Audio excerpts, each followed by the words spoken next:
Okay, looks like we're recording now. So welcome everybody, and welcome people from the future who are interested in this conversation about reopening, I guess you would call it, returning to in-person worship, something that many of us have already thought a lot about, and I'm sure that you're interested in it too. And what I thought we would do right now, and Linda and Eleanor, Linda as our moderator and Eleanor as the chair of our reopening team, have been really helpful. And what I thought we'd do today is I would start by just sharing a one-page kind of summary of the protocols that we're imagining putting in place, at least for the first few in-person worships, just to give you all a sense of kind of the context of where we're coming from already.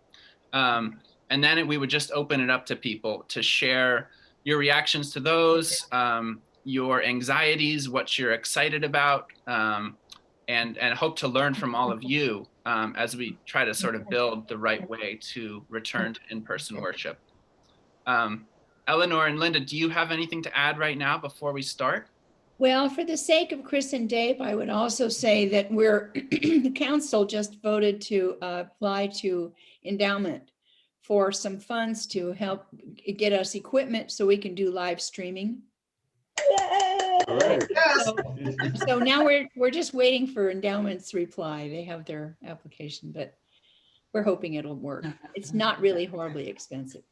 Everybody has it wrong. Yes, that's a great thing to add on, and we're kind of viewing what will be in person as a hybrid type worship where everything we do in person will also be live streamed and recorded, so that people like the beloved riders can join from far away. And I think that's been one of the benefits of this crazy time, where we've seen people reaching us kind of outside our immediate East Bay community, which is a real blessing.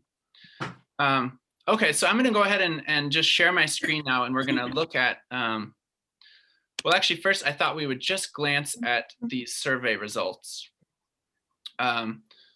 We got 34 responses to the Congregational survey, and I just thought this was a good just little intro to remind us kind of how diverse we are in terms of our responses around this question. So 38% of us said we're ready to participate regularly as soon as the vaccination goes into effect. 21% said we're interested in returning to in-person worship, but need to hear more about the protocols. And then 41% said we're inclined to wait to resume in-person worship until vaccines are more widely available. So I think, like I said, I think that gives us a sense of kind of how all over the place we are. And so the decisions we're making, trying to reflect that range of people. And then also, like Linda said, with recording, to try to allow everybody to participate when we do hold an in-person service. So now I'll share my screen again. Sorry.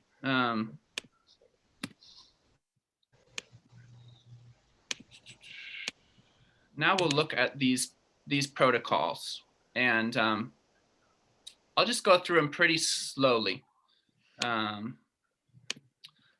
So basic COVID-19 prevention protocols for in-person worship, and these apply for outdoors or indoors. I'm still not sure yet where we'll try to be for the first few services.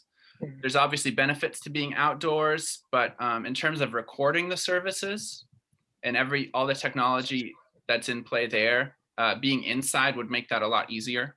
And then the other thing to say right off the bat is this is a draft. This is very tentative so far, and it's based on the more extensive COVID-19 prevention plan that the reopening team is developing. But we just wanted to put together like a page of highlights, kind of what you would really be thinking about when you're kind of trying to decide, do I want to join ACC for in-person worship? And then we said, please note that some of these restrictions will be relaxed as the public health situation and our comfort levels improve. So some of you might be hearing these and say, oh, this sounds like so draconian.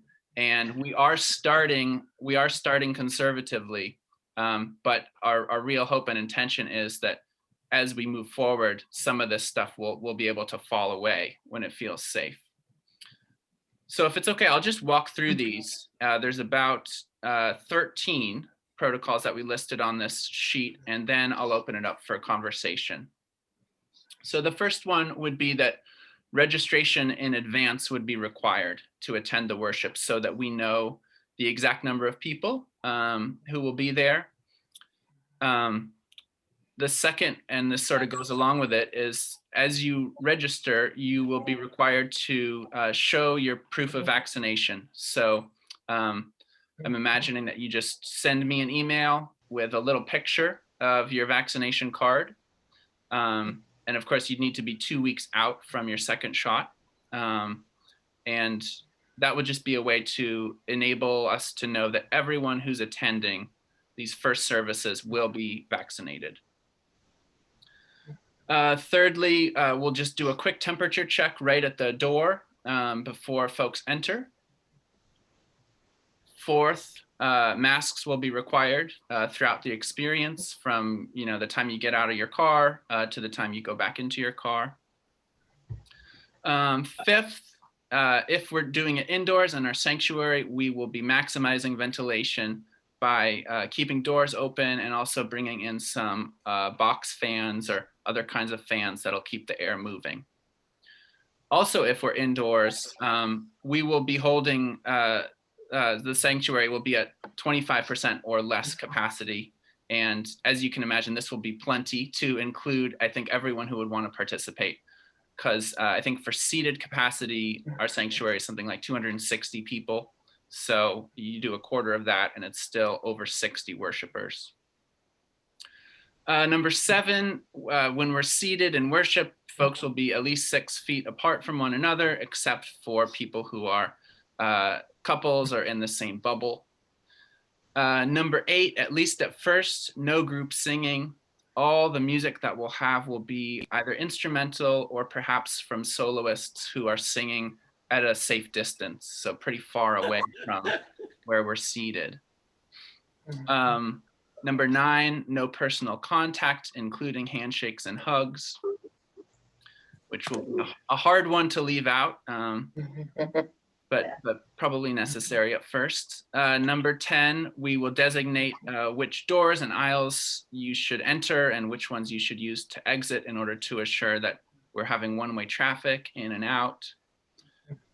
Number 11, we'll have a few hosts, and probably these will come from the reopening team at first. And these hosts will monitor and assist everyone who is attending worship. And then they'll also ensure that the worship community that day is limited to those who have registered.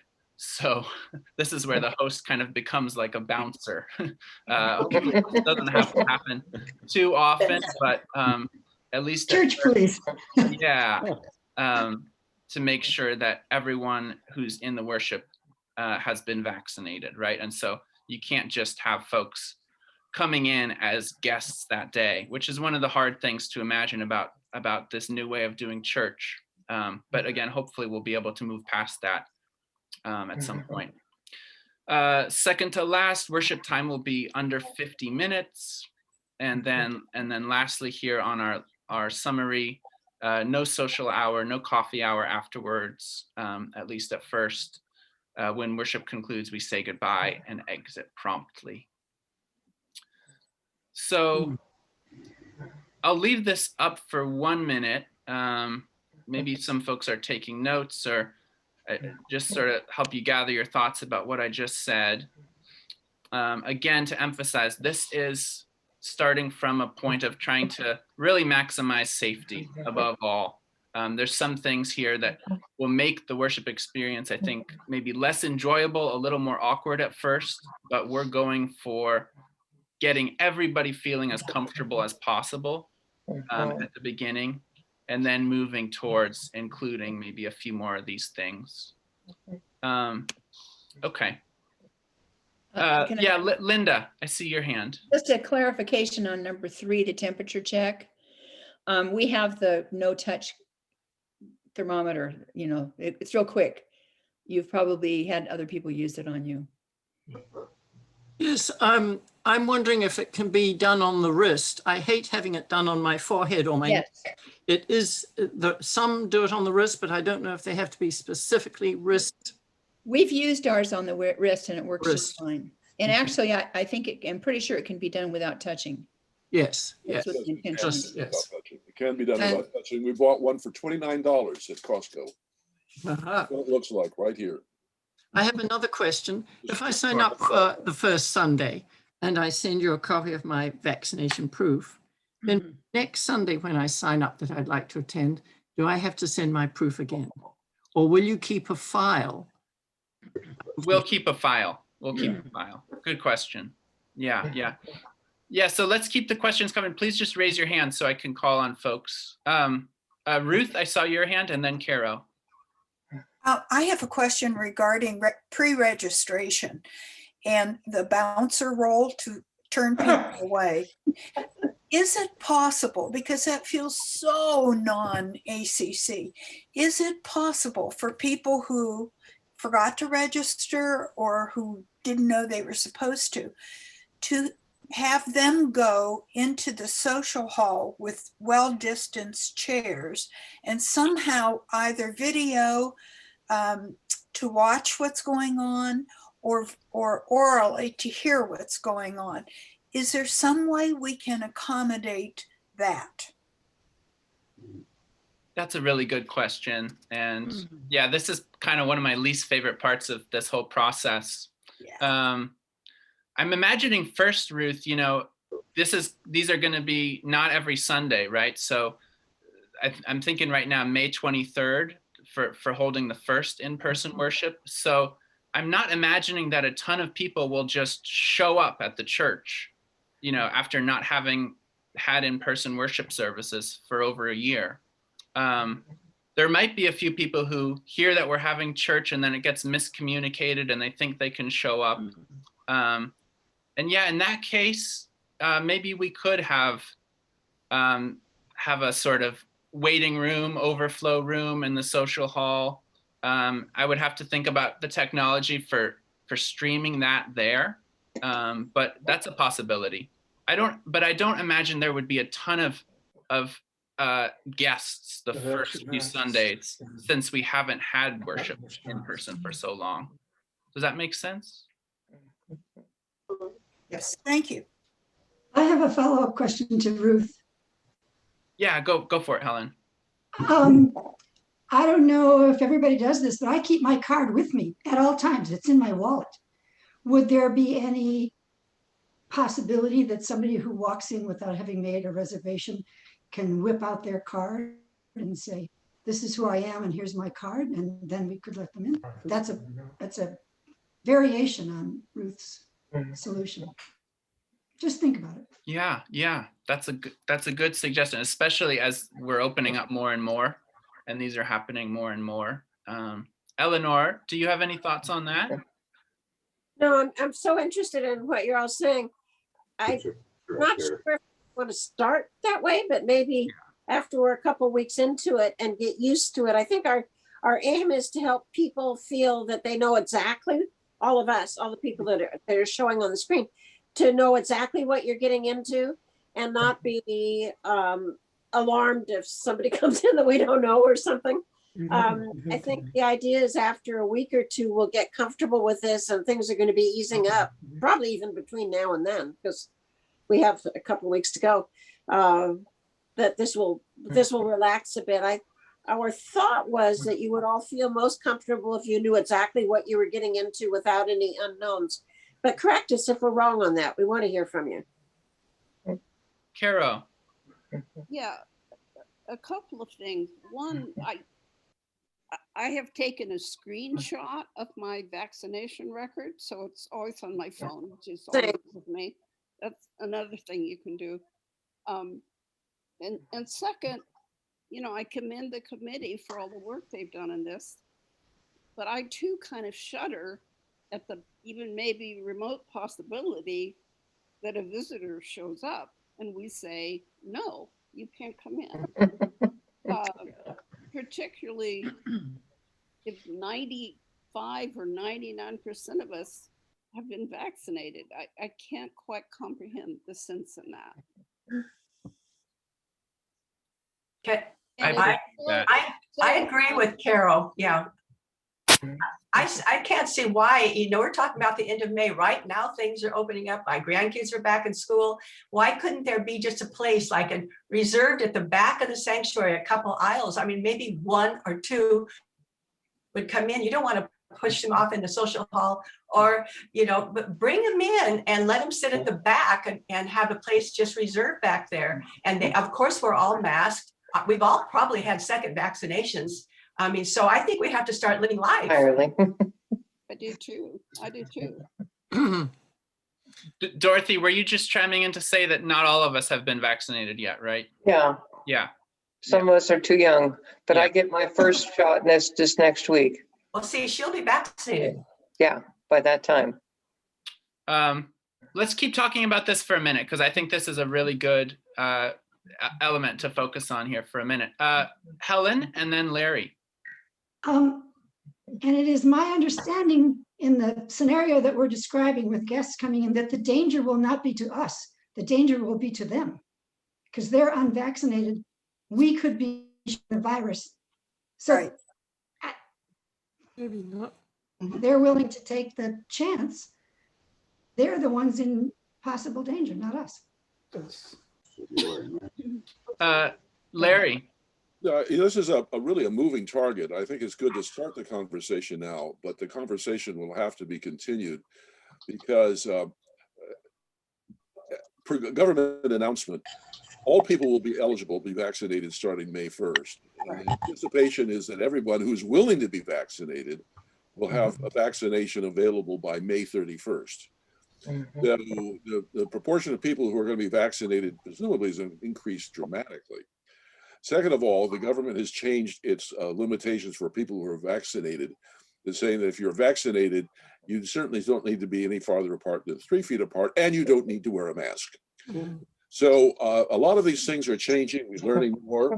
We also know that people who are vaccinated with the mRNA vaccines, which is Moderna and Pfizer, have almost no possibility of passing virus to someone else. But that's not true for the Janssen or J&J vaccination or AstraZeneca, for instance. So I think we can't set rules right now because the landscape keeps changing.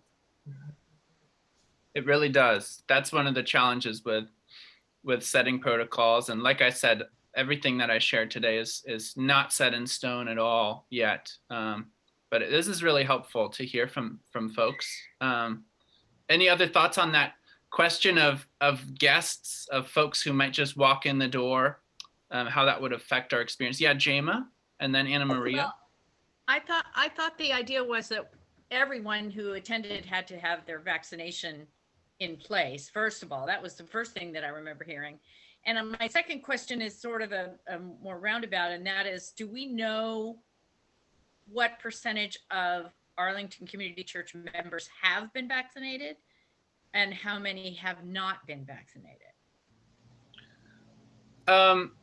That was one of the questions on the survey. And I think with the exception of maybe 1 or 2 people, everyone said they would be vaccinated by May. And that's what I'm hearing anecdotally as well. So I think we can be pretty confident that over 95%. Well, sorry. And I don't know about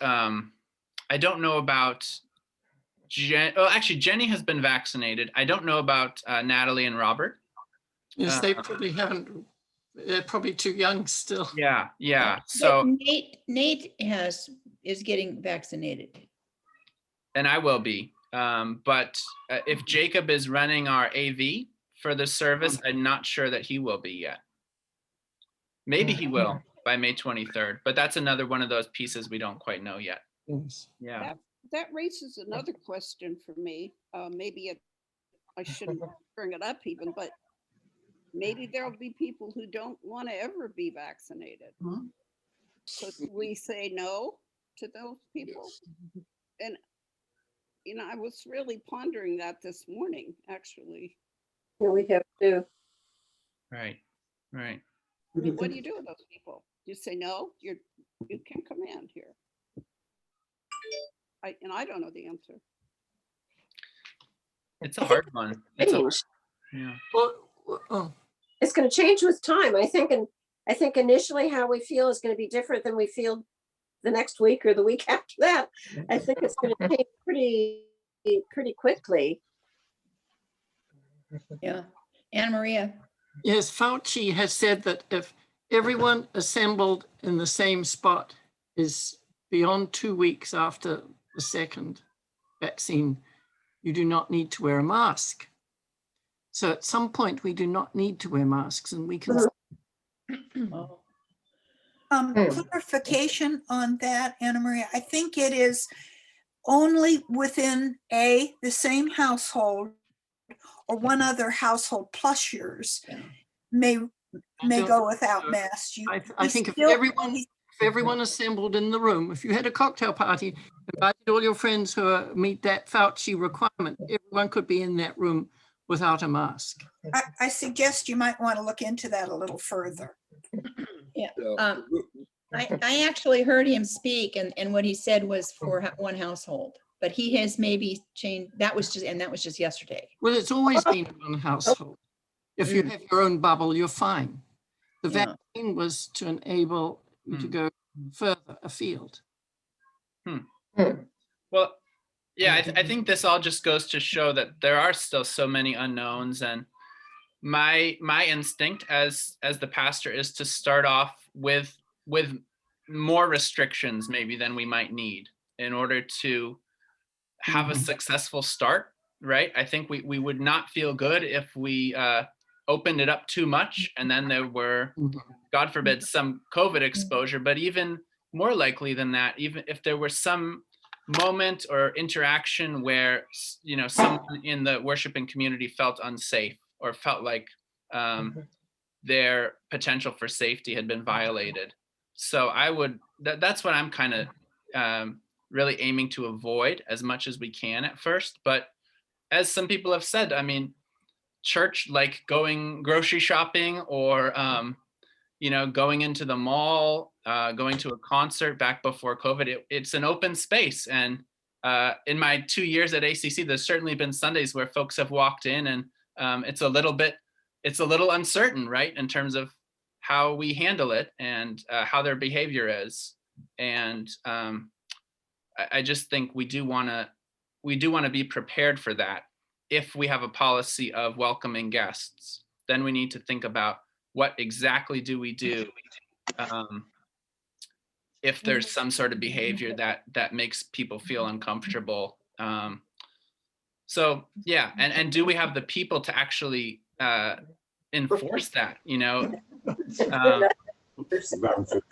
Right. I'm not seeing a ton of immediate candidates for the bouncer category.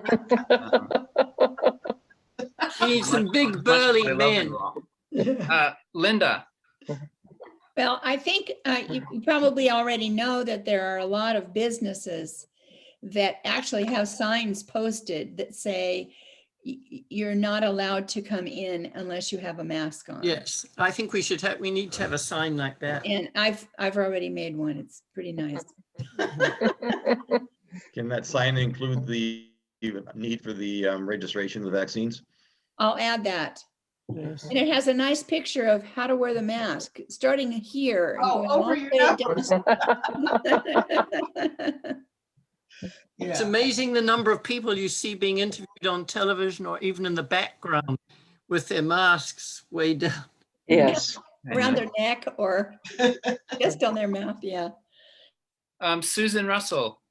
Yes, I'm on the reopening committee and also the reopening committee for the Albany YMCA. And just to throw this out, we're going to reopen on the 29th of March, and we're not requiring vaccines. We're going to do temperature checks and masking is required. So we'll sort of be the test case, you know, just to see how that works out.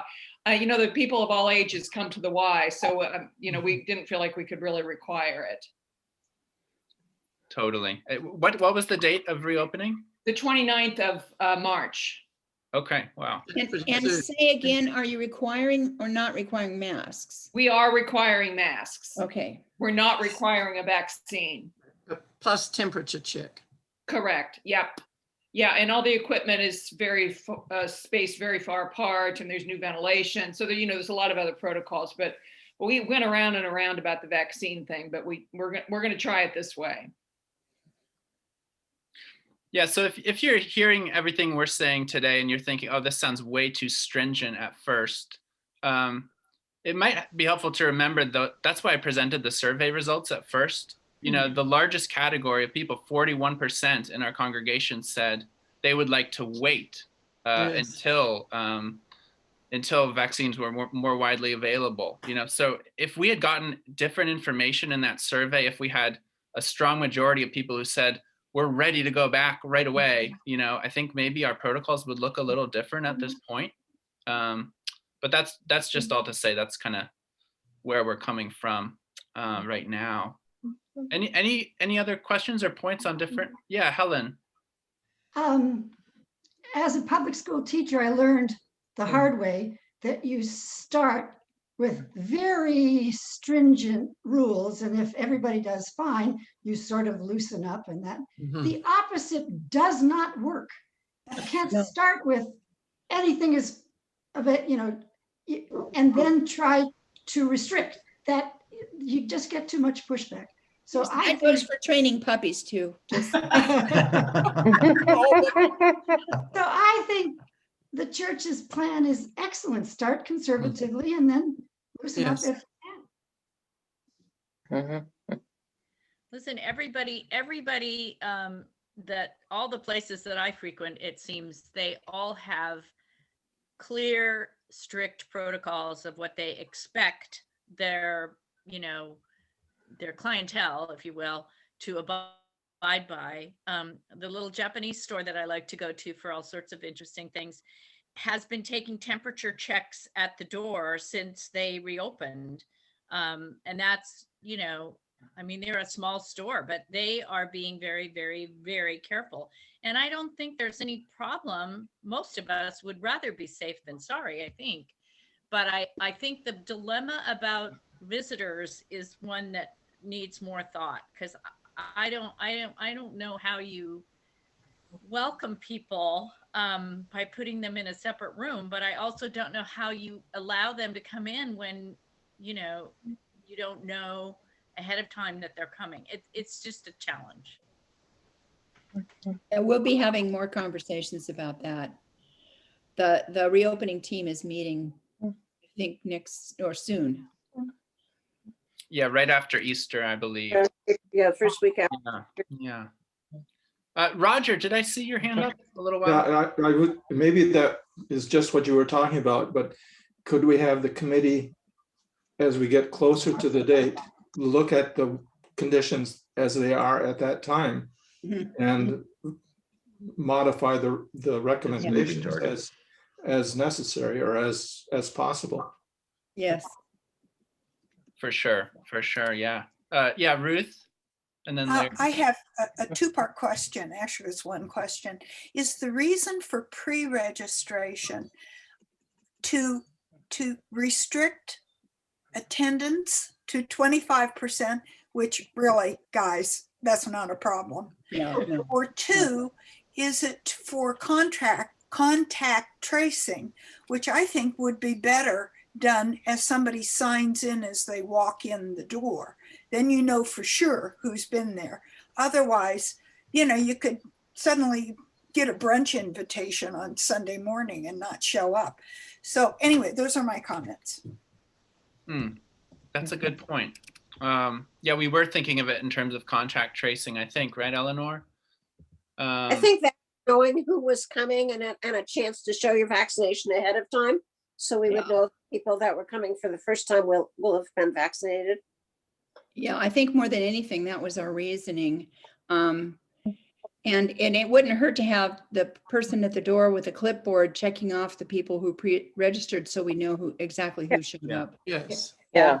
And the pre-registration allows for that subsequent week not having to show your card, because you already have them in some sort of computer system. Yeah, you've done it. Yeah. Is there any possibility that that not our sign that Joe stands in front of at the beginning of the service, but what do we call the thing that's under glass? What's that thing called out in front? The billboard or whatever that is? Kiosk. What's it called? Kiosk. Sandwich board? Sandwich board. No, she's talking about the kiosk in the front. The glass sign. The glass framed. Right. I think it's called the other sign. It used to be the sign. Not that guests would necessarily read it. They don't don't. read it, but could there be just, one line pre-registration required and a phone number or an email address just for a while? I think that's a good idea. Some way externally I don't know if putting it there would be the best, but some way in our external signage to communicate what we're doing when we do start to reopen. I'm not imagining on the sandwich board. Yeah, the sandwich board, we could have Dudley print new sandwich boards. Again, I'm not imagining a whole swarm of people right away. I don't know how they would know, first of all, that May 23rd, we were holding a service. I think it would be maybe 1 or 2 people stopping by. We do need to be ready, of course, and then we need to be more ready once this happens more often. But I think at some point in there, some external sign that communicates what we're expecting, would be helpful. I think it would be helpful to have the survey redone on May 1st, because there's been a lot of development between now and May 1st. And you might find that 41% reluctance shrinks down to maybe about 1%. That would be nice. Yeah, that's a good idea to redo it at some point. Absolutely. Faith. Yes, I was just going to say on the pre-registration, if we're outside, we need to know how many people so that we can accommodate that outside with the seating, couples or singles, and maintain social distancing. That's one of the reasons why we need that pre-registration. And also about having people come in that are not vaccinated or not registered. We have to remember that there are a lot of, our concern is the variants now, not necessarily, we are vaccinated, but is it going to cover all the variants that are happening? We have to be concerned about that. Thank you, Faith. Absolutely. It's occurred to me as we were thinking about this and writing up the list that in some ways it may be easier to maintain social distance inside the church because there's such a large space in there, and the patio has traffic problems, and it's a lot easier for people that we don't know to just drop by. And we really have to get the seating. I'm glad you mentioned that, Faith, that we really do have to have that seating set. The intention for indoors is that we will mark just the backs of the pews with a little blue tape, that, one person, 2 people can sit here, that kind of thing. And we'll have that all marked off so it's easy for people to find a place to sit. Yeah. Elena, what did you say? Everything I've heard says outside is better than inside, no matter what. And that's because of ventilation, right? Yeah. Yeah. Right. Yeah, and that's one of the frustrating parts for me, because if you're thinking about setting this service up, it would be it's so much harder to do the sound, the video, all of that outside. It can happen, but it's probably twice as many hours, if not more. So maybe we do start out that way, but I would love to see us try an indoor service sometime pretty soon after May as well. I mean, I'm just curious, like just the straw poll of people here, would if we did it indoors, would that be like a total turnoff to anybody here? No. I'd prefer indoors. Prefer indoors. Okay. Okay. Yeah, and with the doors open and Doors fans. would be open. Yeah, I think you'd be fine with the doors open and fans. Yeah. Right. Right. I don't think you're gonna have enough space outside if you're trying to keep the social distancing for more than Yeah. about 15 people. Yeah, that's a concern. And then, one of the things that's, of course, it's just going to always happen is that after church, people are going to get together like this close to each other to talk on their own, even if it's up on the sidewalk. That's what they're going to do. That's So, really true. Yeah. Yeah, There's only so much we can control. You know, we can have the protocols, but yeah, I think you just control the inside stuff, and people outside, yeah, I think we all do it. We talk to our neighbors at, a distance of less than 6 feet for a little while, but it's outdoors, and I don't think there's much of a problem with that. yeah. Helen? If we're indoors, that comment that Linda just made about people are just because of our habits and our love for each other, we're just going to want to do this. You know how we use an usher to get people up to the communion rail when we used to do that? If we had an usher saying, okay, now this row goes out now, and then the next row goes out, they could all walk out without running into each other. And then of course we can't Do that. figure out Actually, what to that's do part of the outside, plan. but There's going to be that same kind of guidance going in, cool, excellent, well done. and it'll be probably members of the committee. We're used to it. We're used to that. We can do that. Yeah.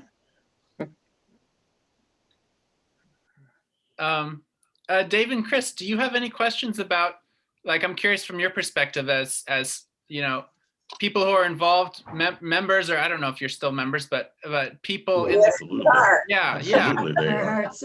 and like for your experience of this, how are you feeling about it, knowing that it's still going to be live streamed? And Well, live streaming is important to us. It's our only connection. But when you're talking about having overflow or people without masks be in the fellowship hall, they could just see there could be a screen where they're looking at the same thing those of us in Oregon are watching when you live stream it. right. So you might want to hang on to those television sets. Oh, no. We have a They beautiful are big, so heavy. No. we have a beautiful big screen in the social hall. It's fine. You can get big screens for such reasonable prices these days that I would not, We have one. update. That's not a problem. Yeah, right before COVID, we bought a great big screen that